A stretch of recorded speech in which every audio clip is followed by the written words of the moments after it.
Well, hello, stranger. Hello. It's been a while. It's been a while. Dr. Steve. So, we graduated together eons ago, Mm-hmm. and I don't think I've seen your face or spoke to you one on one since then. So, I'm just tickled. I'm so happy. I'm so happy to have you here. Thank you for taking time out of your day. And also, your beautiful wife, Dr. Mary, who you met in med school, Yeah. who you're still with, and Yep. just how fun. I love it. Yep. Yep. Yep. We're going to have some fun today. So, in getting back in touch with you, it turns out that we're both very fascinated by something very similar. Yes. I've always been interested in human behavior. It just amazes me what makes someone do something and someone else do something else with the same set of circumstances. And being in the adrenal fatigue world, I see a ton of perfectionism, a ton of people that are just pushing themselves beyond to the point where they're actually not getting things done and they're feeling overwhelmed and jumbled and they don't have any clarity, right? But yet they have this drive. And this is something that you investigate as well. And so I am so excited to debate this concept of essentially, is perfectionism an asset? You know, is it a hindrance? Is it a little bit of both?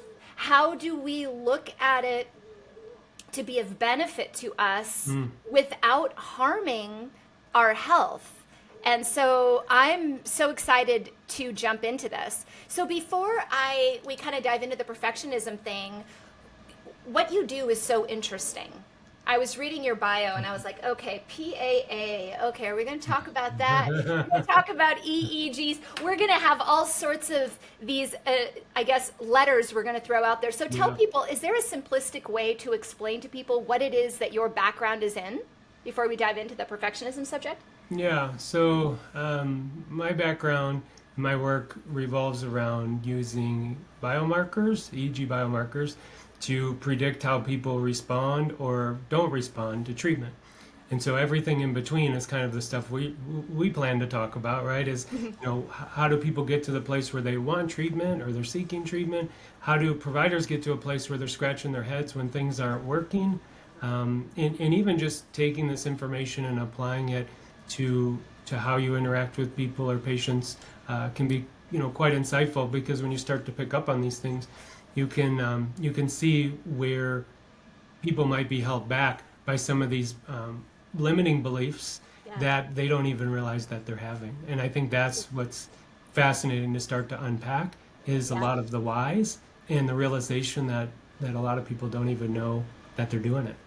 Well, yeah, it's like even when I have a patient in front of me and they know they need to get well, but they're not quite willing to commit to it, but they say they are, but they don't. You know, you could talk to someone forever about the importance of nutrition, and intellectually they're like, yeah, we know it's important to nourish our bodies, but yet they don't do that. Now, Hmm. you come from a background similar to my husband. My husband was a competitive cyclist. He loved cycling. He would push himself to the brink. Um, Right.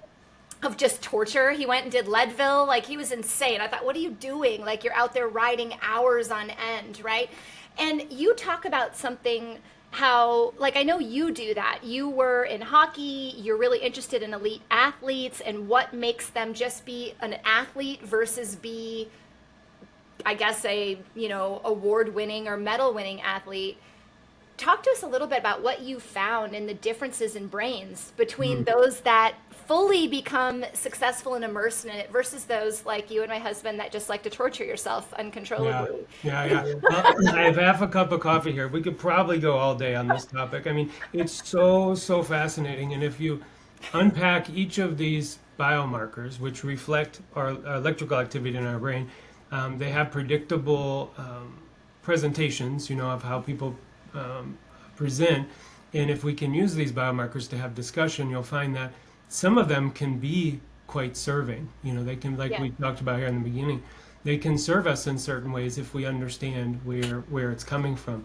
But certain ones can really hold people back, and if you let it, you can find yourselves in dark places. And so anywhere in between from our work and my sort of passion project is predicting suicide risk, all the way to elite performers and peak performers and collegiate athletes, and even distinguishing between positions within sports and which patterns work best for them. So, but yeah, it's very interesting, and I think what I've seen, I've had a very interesting path to get to where I'm at, and a lot of it seemed, well, now seems very serendipitous. At the time, didn't really make a whole lot of sense, but to get to this place where I was, treating kids with autism and looking at biomarkers there, to coming into a field like psychiatry that has little to no testing objective associated with it. And so how do you go from this world where we're sitting down looking at just enormous whiteboards full of biomarkers for autism, and here we come and talk to somebody about their OCD and we have no test to do that. And so that doesn't work in my brain. My brain's numbers and data. And so starting to understand this, you can see that the line between peak performers and pathology becomes quite blurred, but you can measure it. And when you measure it, then you can work with it. And I think that's what's fascinating, is if you understand which of the patterns in your brain is telling you you're not good enough, or you can do better, or I need to publish another paper. If I just publish another one, maybe then I'll get the respect I want. Or maybe I did a TEDx talk, now I need to do a TED Talk, it's not enough. Or I have one book, I need 4 books, and so it's really fascinating. And I think the thing I would love to unpack with you is when you recognize that in someone, how do we bring that to their attention when it might be serving them in a way? When the why is gone, then what happens? So yeah, it's very, very interesting in the context of sport and high performance and all of that. And when you start to recognize it, what do we do with it? What do we do? When we start to pull it out of our subconscious, for example, and start to recognize that this is what's happening. Yep. How do we use it to our advantage? Yeah. Like not get rid of it completely is what you're saying, right? Yep. Yeah. Yep. Or just lose. Like if you realize, for example, that your perfectionism came from a place of external proving. I'm going to prove myself to a parent who didn't think I could do it, or a colleague or something. And then through life experiences, whether it's something like a psychedelic retreat or therapy, or something you did, that you start to realize that that's what's going on, or an EEG, and you realize, hey, that's where this is coming from. How do you, if you just stop, then what happens? You say, look, I was only ever doing that to prove this to this person, and now I realize that wasn't serving me. Can you still perform at the high level, but without the negative self-talk that goes along with that?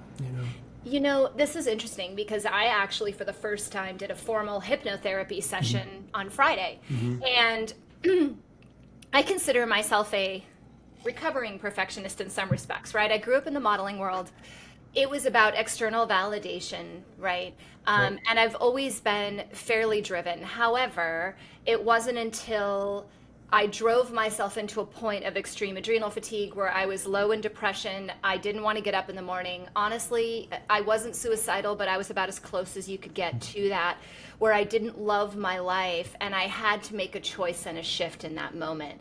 And I think that perhaps that past perfectionism and that drive did help me make that shift to want to care for me and to reset the boundaries and relearn. Well, this was 9-10 years ago, and I've done a ton with my career since then, kind of gone in different paths, made different choices. I hadn't done hypnotherapy until Friday, and I was like, there's something I'm trying to accomplish, and I feel like there's still something in my subconscious that I'm not honing in on, or I'm not grabbing. And so I did this hypnotherapy, and it was interesting because it didn't come down to me wanting to necessarily please others. It didn't come down to necessarily a root of perfectionism. It came down to a root of protection. Me protecting myself, protecting my heart, protecting feeling sad or lost or alone. And so what was interesting, to get to your point, is at the end, we took that little girl that was scared or fearful, that created a protective bubble, and changed her into something else. Changed her into a cheerleader, changed her into a support, changed her into something that would help me grow in my true, authentic self without worrying even more about people from the outside, even though consciously, I mean, if anyone's seen me talk, I don't really care what anyone thinks per se. I just am me, and I want to spread joy and happiness, and I want to bring this world back together. Less suicide. We have to come back to that because how do you shift that then? Have you figured that out? If you find it, like, is it in just getting people into those alpha, theta, gamma waves and changing thought through meditation, or what do you suggest and what do you do? Man, there's so much there. So much I know, to unpack. it's so fun. Yeah, anywhere, from my analysis of your brain pattern, just from you talking, of course, I've never seen your brain. We should do that sometime, but I love it. yeah, we should. But each of the patterns is unique, and I always joke that they're all my favorite. It's like having a dozen kids. Which one's your favorite? And they're all the patterns are my favorite, but they present in different ways, and so this is the whole thing behind the work we're doing in the book, is that when we talk about these labels, we have to understand that they're much broader than the word themselves. Like depression, for example, could look a dozen different ways in the EEG.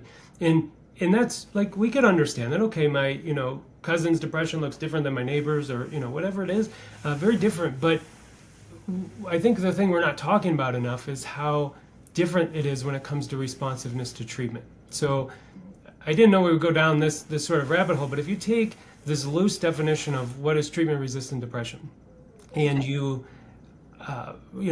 somewhere between 2 and 3 failed treatments, or I should say the treatments failed them, and then and now you have this label of treatment-resistant depression, we're still applying the same principles of subjectivity to using things like psychedelics, or using things like even hypnotherapy. There's people that we know respond better to hypnotherapy than others, and so just by you telling me that, I mean, I can get some indication, but of course we'd want the data. But if we can use that information in a very specific way and say, okay, you have these patterns that present as perfectionism, but one person's perfectionism might come from a negative voice in their head that you're not good enough. Someone else's might come from an external voice in their head that says the world isn't good enough. And someone else's might say, I'm completely overwhelmed and I need these things to be the way that they are, and they obsess on it sort of that way, like my surroundings need to be a certain way, and my clothes need to be a certain way, or these sorts of things. And I'm just getting distracted because I was thinking about some of our classmates who had some of these perfectionistic tendencies, and in knowing this now, it's sort of comical because you can I can see it sort of play out. But yeah, each of these patterns, yeah, they all show up in different ways. Even some of the ones that are a little more elusive, where people have a hard time connecting with others and saying, well, why doesn't this person just see the world through my filter? And I think that's, I'm not a big psychedelic advocate by any means. I think I'm not married to any tool per se. I just want them to be used specifically for that individual and not indiscriminately. But I think that's where some of that work can come into play to make those shifts, and to bring it to the surface and say, oh, look, this is why I've been doing this. This is why I keep pushing myself to this goalpost that never stops moving. And you get there, and then it moves again, and it moves again, and you keep just this stress until you burn out, and something cracks. And nothing could be more apparent than working with high-level athletes. And fortunately, when I stopped playing hockey in college, for a short time, I still do now, but for a short time, I immediately followed that up with cycling. It was like, I don't know why, my brain just told me intuitively, like, I need to do something else. And so I started cycling. Within a couple of years, I was doing, races and long distance stuff and whatever. And but that gave me a goalpost to keep moving towards. Okay, the hockey was, get on the elite level teams, get on the college teams, win championships, get MVPs, these sorts of things. But when that why goes away, what replaces that? And I think, as a society, we hold a lot of our entertainers to these high levels, whether it's in modeling or movies or even in the music industry where my son lives and I spend a lot of time in there, is what we don't realize is how much of that comes at the expense of their suffering, and we don't talk about that. No, and we don't talk about that as it relates to their identity. I know. Right. I know. And that's what I ran through too. It was like, well, here's who you are today. You show up, you put on this dress, you wear this makeup, you stand there, you're happy. You have a husband, you're dancing in the field. Right. Oh, hey, you need to be there. You have an attitude. You're this and that. It's almost like it's playing a role, right? It's here who you are today. But if you're not allowed to ever show up and just be you, which is really hard for creatives because they're coming from their heart, they're coming from a place of creativity and love and gratitude and for what they do, and they're putting it out there and then being told, no, you can't do that, you need to do it this way, or slight shifts. I think it does really mess with our identity. And I think more and more people deal with this, not in athlete worlds and not in entertainment worlds. We're seeing it in social media, we're seeing it in influences from everywhere coming to our children. And one of the biggest things, and it always brings a tear to my eye, is just as a mom, the suicide, the sadness, and these children growing up not feeling like they're enough, despite coming from families that are being supportive, despite from the outside them looking like everything is good. They're not coming from downtrodden homes and being told they're crap, right? They're coming from wonderful families and still feeling somehow this pressure or this sadness. So how you work with that? That's a passion of yours. So have you been able to reverse those feelings? And does it usually come down to self-worth? And I also wanted to ask you if it comes down to gratitude too. If we're losing gratitude and love for the world, essentially. How does this play? Because gratitude's so important. So can you talk a little bit about the suicide aspect and some of the work you've done in that, or what you've done? Because we need to change it. It's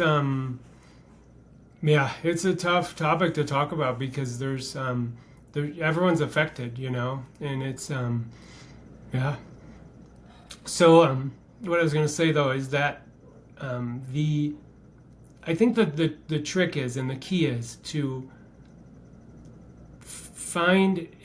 use the objective markers to create predictability. Now you have to remember, this is the world according to me, okay? The rest of the world doesn't exist like this, except for, the people we do brain scans with and their patients and so forth. But it's so unbelievably predictable. So if you take a person with negative self-talk patterns, and you take another person, we'll just pretend hypothetically you have two little boys, and one of them has negative self-referencing patterns and the other one doesn't, okay?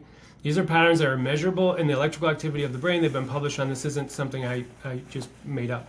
Although we do validate it through our data sets and through doing this, now approaching probably 50,000 times now, we can see these markers. So if you take one kid who doesn't have those patterns and one kid who does, and you put them in an environment where they're criticized, like the soccer field.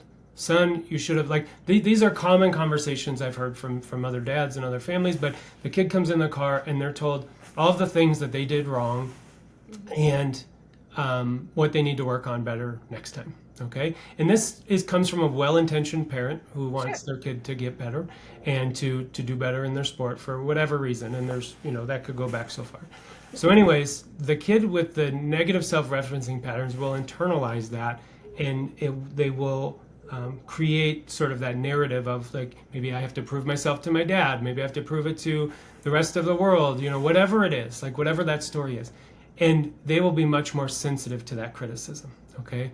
Now the kid who doesn't have that pattern might take that information and work with their coach, work with their dad when they get home, work with whatever it takes to kind of, work on this thing that they need to adjust. And so as an athlete, negative self-referencing patterns in the ones that we've scanned, and we've done anywhere from pro golfers to, I could go on and on. The list is very long in the athletic world, but that pattern serves them to some degree because they get an accolade, they win some trophy, they do whatever. That's not good enough. I need to do it again. I need to do it again. I need to do it again. And we see that as heroic, right? And so if we go back to the child, if they have an outlet to continue to reach towards, I think that can in some ways serve them. But you have to understand that they're going to take that and internalize it deeper than the kid who doesn't have that pattern. So when my kids used to race go-karts competitively, I always tell this story as a sort of funny experience to see the difference between the two. But I would have one kid who would practice. We would be at the track all the time, at like 5 days a week, and he would go around the track until he couldn't hold the wheel anymore. His hands would be so tired. And my other little boy would go around the track half speed, and he'd be waving like, "Hi, Dad, I love you, hi." And I'm like, "Buddy, you gotta go. It's a race. Like, you gotta go." And it's so funny because we think of these things as like, just personality attributes, or, did we raise one different? It's a first child versus a second, it's whatever. And when you look at it through the lens of the EEG, it's so predictable. It's so predictable. And so you can look at that and say, okay, I have this kid who's wired this way. How do I want to help them with external things, sports and school and relationship, and how am I going to help them in their internal environment? And so back to what you were saying, I think the first step is understanding that there's a playbook for your kid. And I keep picking on kids. It could be you, your kid, whatever, your spouse. There's a playbook, it's there. And if you apply what we know about these playbooks to raising them, we don't have to guess. So when we think about things like suicide, which I believe is probably the most complicated sort of human behaviors that we can start to get, a little bit of a handle on, much better than the current predictability, which is basically a coin toss. It's about, 50-50. So when we start to look at these markers, we can curate environments for these patterns. And so this is a lot of the work that we talk about to help our providers, to help their patients, is what we refer to as this husky phenomenon, or this husky effect, where, and I think mine's around here, he's probably sleeping, but I have a little husky here. And if I take him from this environment here, Colorado, it's about 40 degrees, he's outside, he's happy. He is meant to be in an environment like this. He has a double coat, he pulls sleds, he does all these things. I take him to Arizona, okay, and it's 85 degrees, and you evaluate him in Arizona. He's gonna look depressed, mopey, miserable, okay? And you're like, what's wrong with your dog? It's like, well, nothing's wrong with my dog. He's in Arizona, he's a husky, he shouldn't be there, And so you take him out of that environment and you put him into, Alaska with some sleds, and he's happy as can be. And so I think my point of all of that is that when we get a dog, we know what to expect.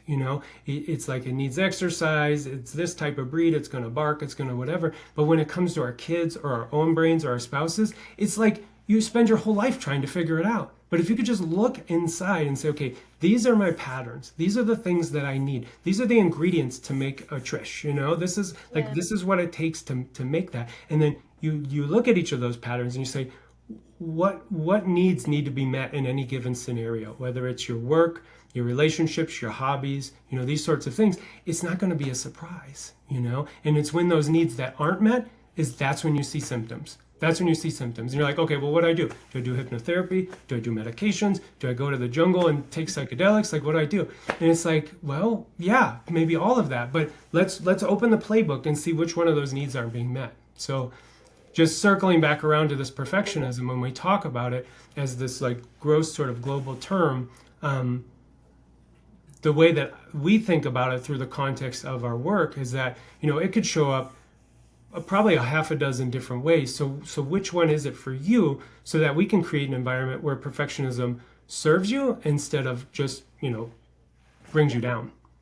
Yeah, and just to be clear, because I want to make sure I understand this too, you're saying that two siblings could be born, no different environment or anything, and one just innately from the get-go has a negative self-talk pattern, and the other one has a positive self-talk pattern, and they can be put into the exact same scenario and have completely different interpretations and responses to it in regards to drive and how they feel about themselves and otherwise. 100%. And the example I always use, there's two. I'll use the shorter one. I walk home. The house is 72 degrees. I've got a t-shirt on. I'm comfortable. And then my wife will come home. She'll look at the thermostat and be like, why is it so cold in here? Like, turn that up, you know? And it's like, we're both in the exact same environment. Why are we both interpreting it differently? Well, of course we're different. Like, we're built different, metabolically we're different, but we don't think that way about our brains. And we say, well, you should be able to do this. You should be able to go give TED Talks and write books and start businesses and model and do all these things. Like, your mom did that. How come you can't do that or whatever? And it's like, no, because the internal environment is different, and then it changes the external environment. And the things that we call symptoms are just our ways of adapting to the mismatch in that scenario. And some of those are, we hold on to these like pedestals, like, oh, I'm an ultra marathon runner. I've done all these, whatever. And we're like, wow, that's amazing. But what we don't realize is that my ultra marathon runners and my opiate and alcoholics look very similar, very similar. I can't tell them apart. I used to work with a lot of professional racing drivers to try to study whose brains were better wired for racing. And I would also be working in the addiction center at the same time. I couldn't tell the difference between my meth addicts and my professional racing drivers. I could not tell. But they're two totally different environments, same brain. That is so fascinating because I think so many people think if someone becomes a drug addict that maybe they're not as intelligent or they don't have as much drive or their environment put them into that scenario, Right. when it's the same pattern as an overachiever, right? Because it's an addiction either way, Right. right? Right. That is so incredibly fascinating. Well, it could be the same. Yeah. Remember, like the overachiever that's driving for the reward, whether it be like financial or notoriety, publicity, that kind of thing. So again, they're different. There's different phenotypes, we call them, different ways that they're expressed, but their needs are still there. They're still looking for that dopamine hit somehow, right? It's like and we have that. So speaking of that, and I don't know if you know this answer. I'm just totally throwing this out there because why not, right? Sure. So it's more fun that way. I don't prep my guests, kids, just so you all know. I just throw them into the lion's den and see what happens. I've heard it all, I think. I've heard just about everything. So let's see what you got. No, I was curious because when we were talking about earlier, we were talking about social media and we were talking about how that's having an impact, I was saying, on our kids and their depression, or is it not? And then we're kind of talking about dopamine and addiction and different brains that can look similar. So I'm curious, have you ever monitored the EEGs of brains while somebody's scrolling? Or does that have a similar effect? Do you think, from your perspective, from where you come from, looking at people's brains, that the way that we're commonly using social media, particularly in our youth, is actually causing problems in the brain or changes in the brain that is leading them towards poorer health as they get older? Because this is a big debate, right? Yeah, it is. There's like 3 or 4 questions in there too to really kind of unpack. But I think the shortest answer is we don't tend to do task-related analyses. Okay, it's tempting to want to go down that path. Like, I do this thing, what does it do to my brain? But the thing that's more clinically relevant, so that would be good in like a research setting. Okay, but what I've tried to do is to bring this to clinicians like today so we can use it, because then we have conversations like this and it's like, oh, I can apply this right now.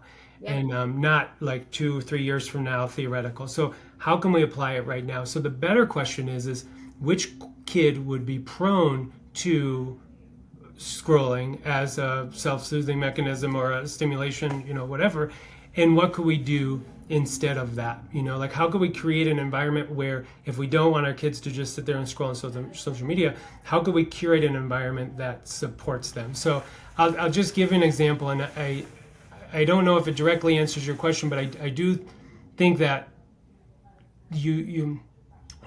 this is how I've seen it, working with families, working with and experimenting on my own kids, because this was all theoretical until I had my own kids, and then I had my own. It was like, okay, let's apply all this stuff, and I could tell you so many stories of like aha moments where I was just like, oh my goodness, like, why didn't I think of that with my kid, So, but I do think what happens is the more you create an environment that supports the child's needs, and we'll just say a kid who has high stimulation needs, and you give them video games of today's era. Okay, we wrote a couple papers on this too. Yeah, we're not talking about Duck Hunt and Super Mario. Yeah, where you have to like blow on the thing and get it to work, and then like Or get hold it upside down. Yeah, Atari guy to run on track and field. Have you tried that? That's almost impossible. You're like, come on, faster. Yeah, okay. Yeah.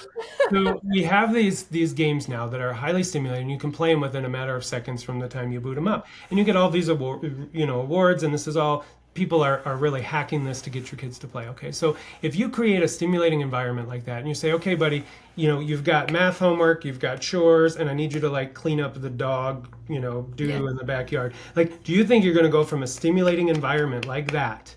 Okay, to homework and chores and whatever? Like, no way. So we do this with ourselves with Amazon. I mean, I hardly ever get like 2-day shipment anymore. I'll pay more just to get the same day shipment when I know exactly what I'm doing to my brain. I want that thing right now. I mean, I know, this sounds bad, but I've had to look for stuff in the house, and I said, it is cheaper for me to just buy it and get it delivered the same day than it is for me to spend 20 minutes to go look for that thing, And this is how we've created this environment. So if you recognize this in your child's brain, and this is what we did with my kid, I said, look, I'm not going to have the video game arguments. It's too frustrating.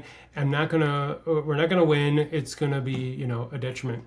So he said, the computers are here, the technology is here. How can we curate an environment that supports that, but allows them to be creative? Because my feeling is that every minute they spend on the games, it's not the games that are a problem. In fact, they do an excellent job at what they're supposed to do.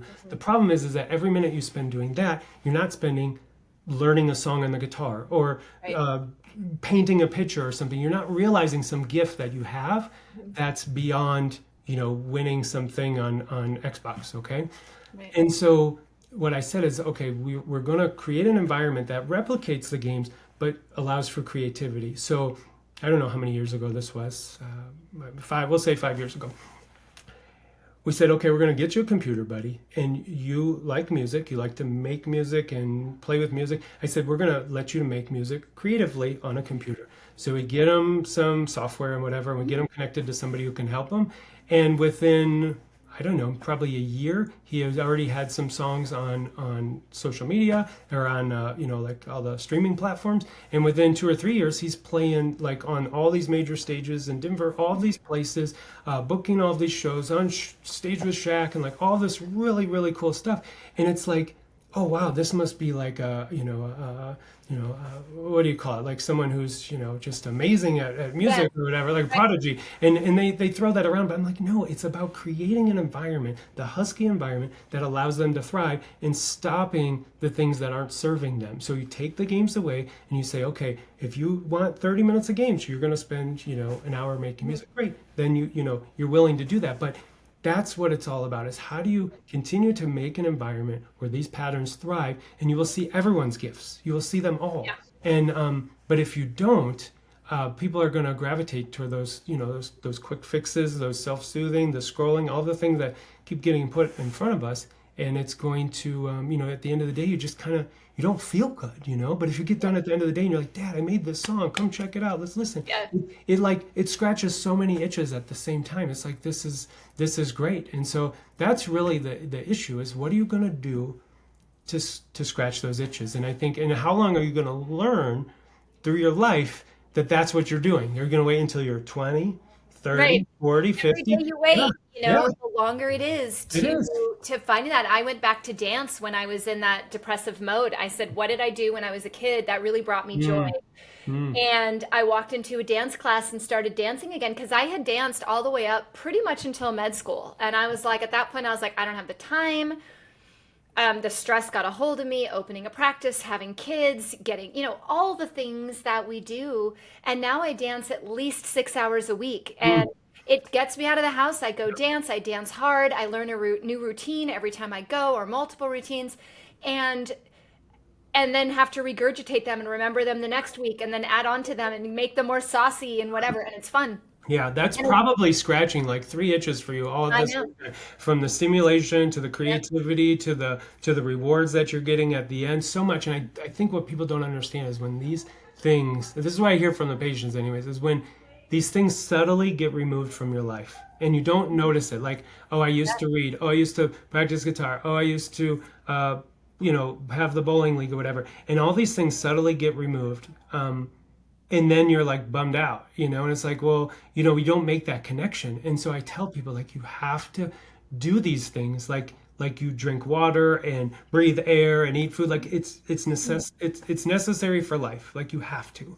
And if you don't, you're going to have symptoms. So that's fine. But how are you going to deal with it? Are you going to take meds? Are you going to take stuff over the counter? Are you going to do therapies? Like, what are you going to do? Because if your needs aren't being met, it's going to show up. What are you going to do? And longevity wise, dementia, right? If you're not using certain parts of your brain, what does that do for the future if you don't have that balance of different itches that you're scratching? I was laughing. First of all, your son's amazingly talented. I've enjoyed watching the things that you've posted on him. Secondly, my son was really into music from the time he was born. My youngest, my strange overstimulated one, which I love. Strange is the best. Normal brains are so boring. I know. My older one is so normal, and he always says, like, I'm too normal. But Shay, from the time he was little, would always lean against speakers and like bounce along. Like he loved it. And so we got him into music right away. But I was laughing because we, a few years back, bought him for his computer, the whole Arturia system with the mixer and the whatever. And he was starting to play beats and starting to figure stuff out. And then he literally just abandons it, has no interest in it anymore. Yeah. And I laugh because as a parent, how often are the kids start to show an interest in something creative and you're like, okay, we're going to support you, dude. Go. Like he played drums, he played piano. He still plays piano occasionally. I catch him just kind of tinkling around a little bit, but he doesn't use the computer for it. And I laugh because so many of us do that as parents. We try to support that creativity and then the kid abandons it, and moves on to something else. But I suppose it's still an experience that they had for that length of time for them to figure out what they really love. Well, that's what I was going to get into actually, is that it's work. It's work. Yeah. But once you have the playbook, the work and the direction and the path become more apparent. Okay. And like, for example, my little guy, my youngest, who's artistically creative, like with, painting and so forth. If I tell him, hey buddy, go get your crafts and go make a picture, like he's never going to do it. But if I set him up with a tablet for his art class and put the supplies there and whatever, and I just leave it at the table when he gets home from school, he's probably going to run over to it and just do it on his own, But after a while, those things become, the novelty wears off. Especially in creatives, they need a lot of stimulation and novelty, okay? So how do you change that up? Like what do you do to change it? So as he gets a little older, maybe I have, a box of screws, a drill, and some wood in the backyard. And I'm like, hey, buddy, I left some stuff if you want to go build. And you just let him at it because it's dangerous, it's stimulating, and it's, it's novel. And so this happened with painting. He was kind of not painting much, and I wanted to kind of help him get into graffiti, but I was like, God, how do you do that? So I created this big wall in the backyard of like a big board, like 4x8 or whatever, and set it up. And I just put these like non-toxic spray paints. Cost me a fortune, by the way, for non-toxic spray paints. Oh my gosh, it's hard to find. And I set it up for him, and he just comes home and he starts spray painting all over the thing. And it's like you were saying with your kid, you have to mix it up. You have to change things to keep keep it stimulating and keep it interesting. But again, if you can use the patterns as your guide, you're not guessing. And I think unfortunately, so much of it's guessing. And if it's an easy brain pattern, it's not so hard as a parent. But if it's not, it can feel very difficult. Like, what am I doing wrong? And then of course that's going to feed into our patterns, right? I want to be the perfect parent. I want to, be the best parent, or, whatever it is. And now we start taking all these classes, and now, it's like, it just creates this whole cycle, and then they learn that behavior, Dad's obsessed with this. So it's really, there's so much like nuance to it. But I think that the longer we continue to keep mental health and psychiatry subjective, the longer it's going to continue to hold us back. And I cannot believe the way we diagnose people in 2025 is the same way we did it with Abraham Lincoln in 1835. It's like, it blows my mind. And there is no objective data. Yeah. Zero. Yeah, I mean, besides what we're Well, doing. right, that's what I'm saying. Like in general, you think, well, I'm having a bad time. I'm going to go to talk therapy, and you talk about it. My concern with that. I mean, I'm an extrovert, so talking is fine, and I can get into my subconscious, and I can realize when I'm overriding myself. But most of the time, we're just talking from our conscious mind anyway. So, are we really working through anything or changing any patterns by doing that without the assistance of what you're saying, where we're actually looking Yeah. at what we need? And what an amazing thing to consider. And I was going to ask, when you were talking about giving, the paints versus the screws versus whatever to children, Mhm. how does that apply to the adults listening that feel like they've lost their creativity, or they feel like they're overwhelmed and stressed and running down? Is it a similar type of thing for them? I think yeah, you've hit on something there that's important. When it's easy, it's easy. Like for example, you know that you're a creative person. I need to dance. That's what I used to do. Or I know I'm a XYZ type of person. Like I need to, I like to read, so I need to do things that I'm learning. Like we know those things, but if we said there's 6 patterns associated with perfectionism, the Yeah. 3 that aren't intuitive are the hard ones. So 2 of them, and we have this on the survey on the website. I'll give you the link. Yeah. 2 of I took them. it this morning. I'm waiting for my results. Well, yeah. I was anxious to hear what yours is. I thought maybe I could pick it up along the way, but there's of them that are very unintuitive, and 2 of them have to do with being overwhelmed. And as a profession, we do not discern between being anxious and being overwhelmed.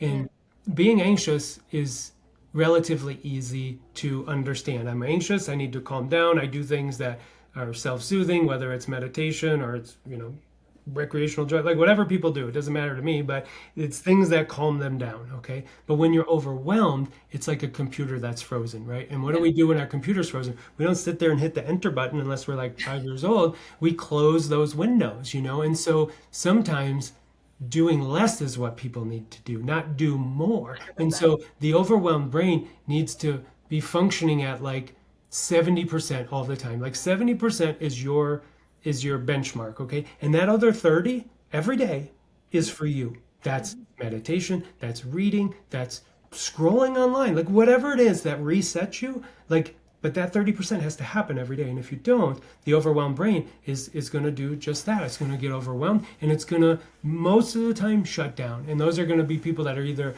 self-medicating with like pot and alcohol, or it's going to be, maladaptive habits that they use to check out. And I'm always intrigued when I can pick up on people's patterns from talking to them, and they tell me what they do. Like you can just see it. Maybe they're covered in tattoos. Maybe they have some hobby that they're always talking about. But when they don't tell you, it's like, okay, where is that? Because I know it's there. We need to figure out what that is, because it's probably not something they're proud of, it's really interesting. But again, when you can start to pull these things out and objectify them, you can use them to your advantage. I always say, from the adrenal perspective, when you're in the woods running from a bear, you don't remember where you ran. You don't know what flowers you saw. You don't know if you passed a lake. You get to your destination. Say you get away from one bear, and then there's another one, and you run in a different direction. So then we start to anticipate the next bear. So then we're sitting there and we're worrying about stuff that isn't there. We're overwhelmed. We don't know where to run. We can't remember where we came from. We don't see all the flowers, right? And we're exhausted, and we have brain fog. Right? So what do people do? They take stimulants. Yeah. Like I said, I don't understand. If we're running and we're overstimulated and we're so overloaded that we don't even remember where we ran. We drove home from work and we don't remember driving home. We're doing things on autopilot. We need to calm the brain, find ways to calm the brain. And our society tells people otherwise. Right. If you're tired, take this stimulant. Here's your B12 shot with full of all sorts of other crap in there and dyes and other, here's all this stuff so that you can be awake. We need to be awake. We need to be alert. We need to be on point. And it's anyone listening out there, both of us are saying exactly the same thing. This is not about stimulating yourself or waking yourself up. This is about calming the brain and putting it into a calmer state. There are different brain waves that we can access. And these are the things that are seen on some of the tools here that are being discussed. I was curious for people kind of at the entry level to this, where they're trying to learn what is a calm state. Because I've talked about meditation for years, and people think they're meditating, but they're not. They're still in a beta wave, right? Where Yeah. they say, I can't quite come out of it. Maybe they start to move into alpha, and then their mind starts to wander and they go back into beta. They can never actually get into a full meditative state. Do you recommend at home that people use any sort of wearables or heart math or anything such as that to help them get into that state in absence of being in a clinic such as yours? Oh yeah. I mean, I think that there's so many things there. Again, the wearables are blowing up, and I think everyone's got one that maybe resonates best, with them. I just looked down because I think there's probably 3 down here hanging up right now. We try all these things out so we can help other clinicians to utilize the tools. At the end of the day, though, there's got to be an active participation. I mean, I think we want things to be done to us, so we don't need to do that. And this happens in psychiatry a lot, where you say someone comes in for anxiety, they take a pill, they're less anxious, but now they do more. And it's like, you can't do that. That extra space now is for you, So now you need to spend that extra space that you have to help recharge your battery so you can eventually, get off those meds. This is such a fascinating conversation. I could go on all day. I mean, we could talk about, I like have so many questions in my head, but in the essence of time, let me ask you this. First of all, I want people to know where to find you. You also have a book coming out. So I'd like you to talk a moment on when someone should find you. I mean, I'm assuming you're going to say from birth, we should start putting things on their head and start figuring out what their patterns are, right? But tell us a little bit about what you do in Colorado, where people can find you. And I also want you to talk about this book that's coming out in July, because I can't wait to read it. I'm excited to read it. I hope you will keep me posted on it. Yeah, thanks. So tell them a little bit about where you are and what you do. Yeah, so we function as a lab. Our company's Axon EEG Solutions, and we serve clinicians to help their patients. So patients can find and go to their clinicians and say, hey, can you do this? We can help patients find providers in their area, which is a little bit more challenging, but it's feasible, and get people connected, that way. But really, where we're trying to make the biggest impact is to have providers do this work within their clinics, so they can reach many people. And so the idea there is to objectify what people are experiencing in their heads, so that we can have precision treatments and we don't have to keep guessing and dealing with side effects. And really, that dovetails into what we needed to put on paper, which was over 20 years of work and looking at these scans to say, hey, look at, we need to change the way we practice mental health. And I think what we realized was that just telling people to do brain scans that didn't fix the problem, because we were still practicing. It was like doing a brain scan on Abraham Lincoln. It still is in this old model. What are we going to do? I don't understand, And so we need to change mental health from the inside and get away from these labels that pathologize. If you see 10 providers, you're going to get 3-4 different diagnoses, multiple treatments that go along with that.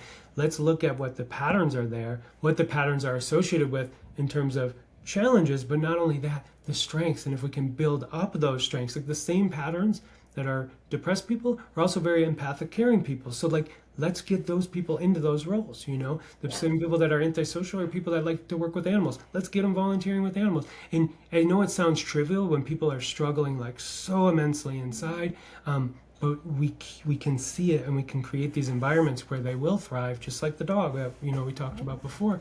And if we need to use tools in the meantime, to help them out, we can do that. But that's what the book is all about, is to talk about how, with this problem that we're in with how we diagnose mental health and how we can get out of it and using objective data.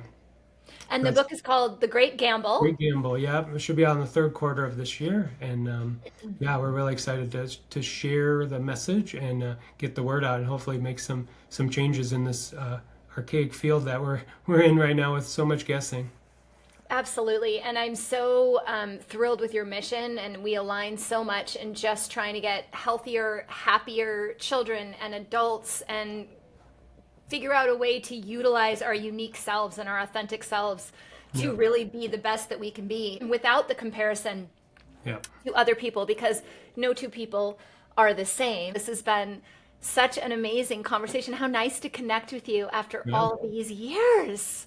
Yep, Oh, yep, it's great. And I think there's a lot more where we can go with our talk, and especially as we absolutely. bring up, the nuances of different types of perfectionism and high performers and so There forth. are six perfectionism types, right? Yeah, so we listed five in our questionnaire. I mean, I think that people can define it in different ways, but we did it through the context of the EEG. So if you go onto the website, and Mhm. we can put that link in there, but Oh, we will. you Yeah. can see which subtype you have, and then from that, work on that, because there's a subtype that does great with gratitude journaling, and there's a subtype that it really is just kind of not what they need to be doing. I also wanted to talk about everyone has that person that just has like this overconfidence, like this boosting, like I'm the best, I'm the greatest, this or that, this or that.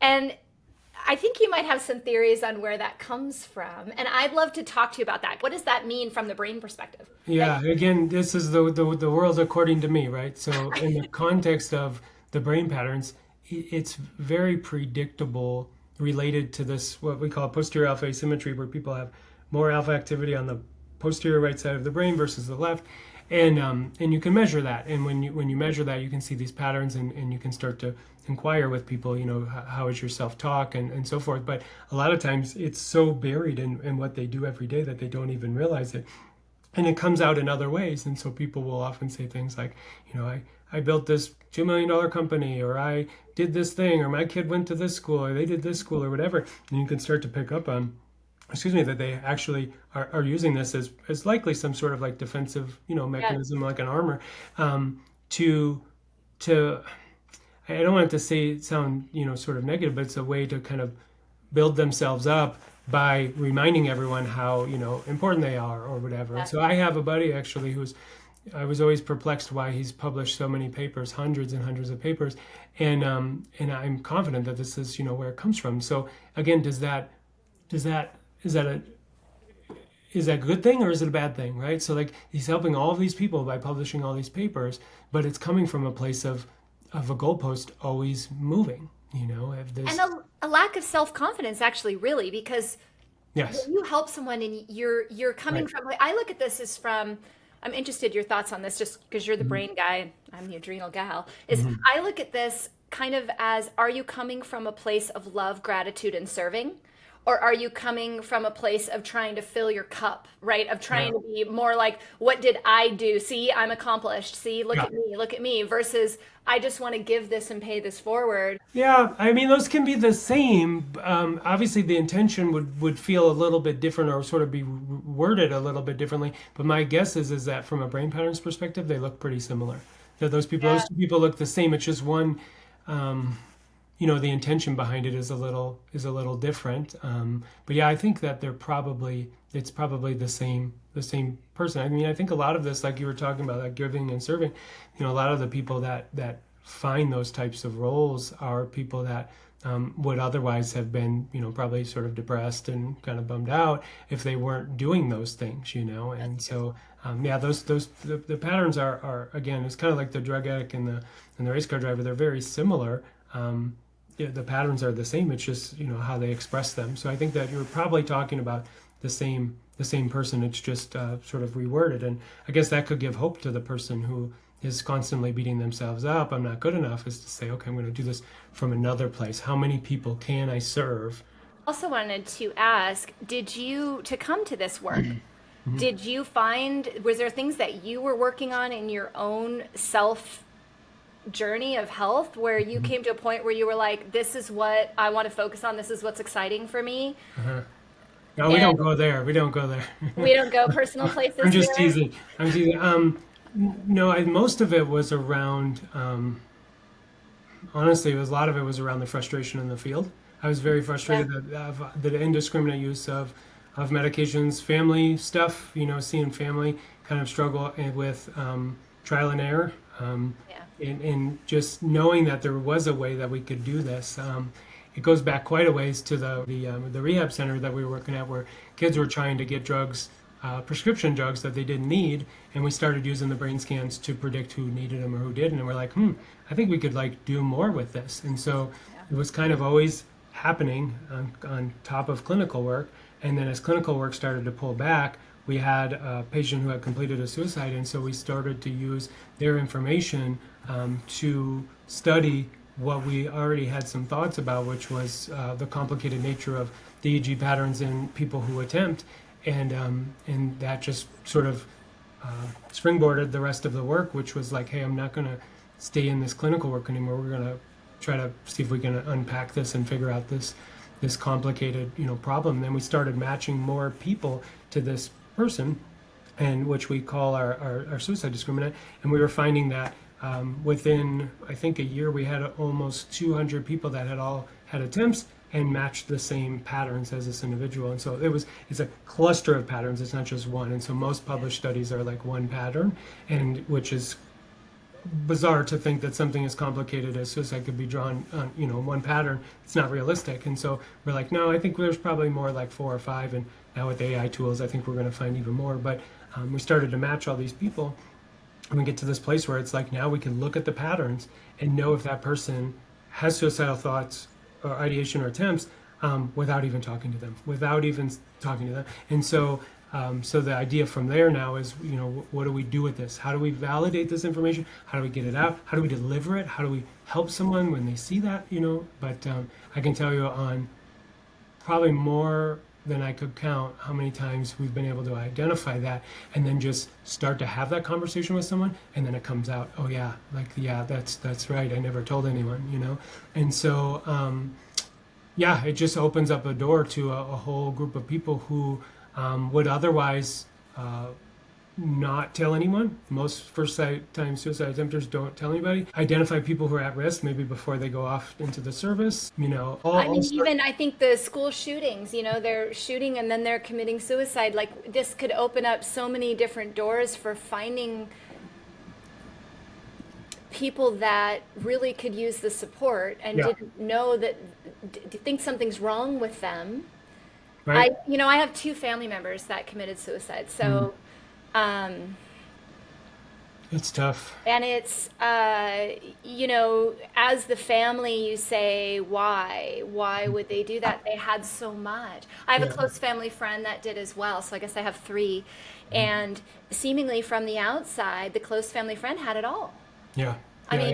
Nobody would have predicted it in any way whatsoever. And then the fallout from that, and the family members beating themselves up over, how did I not know? The parents, that their child even attempts it, or if as well as completed, and the way that they beat themselves up afterwards. This is such a powerful tool that I firmly believe you will change the world in suicide. And I am so grateful for you for looking into that as it's a hard. member and friends who have had to deal with that. That's thank you.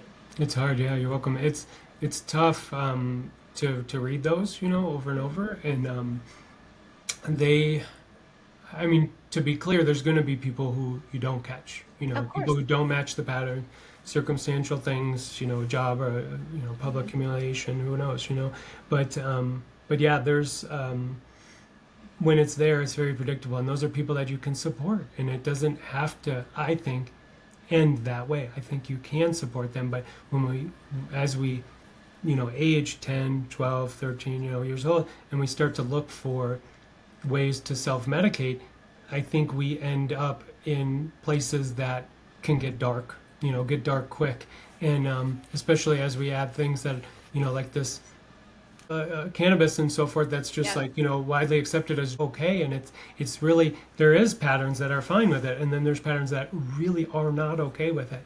And so if you can look at those things and start to create this, like we say, this husky environment that supports those patterns, they can be wonderful assets. But I think you brought up the school shooting things too. Is we wrote a paper after the last one in Texas a couple years ago, and about predicting violent behavior in youth, and it seems random, right? It seems random, and there's going to be people who match shooters' profiles, and they're not going to go on to be shooters themselves. But if we could just identify, like just take a little bit of the guesswork out and say, hey, let's scan everyone who comes in for a school physical. They get a scan, because If they get a TBI, we can go back and look at that scan. If they're at risk for substance use or other things, we could talk to them about that. Or, if they have learning issues that they didn't realize, we could help them with that. There's like all these different areas. But if they get flagged as one of the high-risk suicide people, we can start to have a conversation about that. Like, hey, tell me, how's things at home? How's your relationship with your boyfriend, your girlfriend, or like whatever? And we can just start to have those conversations instead of them just holding it all inside until something happens, and then we're like all caught off guard, So like, what if we just did that? What if we just started there and started to support these people before they had these issues? I think it's going to really make a big impact. And of course, suicide is a very hard thing to study because, of course, if you prevent one, you never know. But who cares? Like, let's save them and not worry about. Let some other researchers worry about that, and figuring that part out. I'd rather just help the ones we can identify and not worry about statistics and nuances within our research. I mean, that's true preventative medicine, right? Mm-hmm. That's Oh, yeah. That's true pro-health. Yeah. Rather than reactive medicine, wait till there's a problem and then try to figure out what it was. What if we from the get-go knew what our brains did and how they fired, and we worked with that? It's such an amazing concept. I'm truly, truly so grateful for the work you do. I just have to say, whether you're good at whether gratitude journaling is great for you or not, having gratitude for the gifts that you were innately born with, for the brain that you were given at birth, does not need to be a deficit. It can be your asset. It is your asset. And the way that you think differently than other people is okay, and something to be grateful for and cherish and learn more about. So to everyone out there, thank you for being here today. To Dr. Steve, Yeah, man. thank you. We'll keep talking. We'll stay in touch. We won't make it another 15 or some years, however long it's been. So great to have you here. And please give my best to your beautiful wife, Mary, as well. Thank you. Thank you.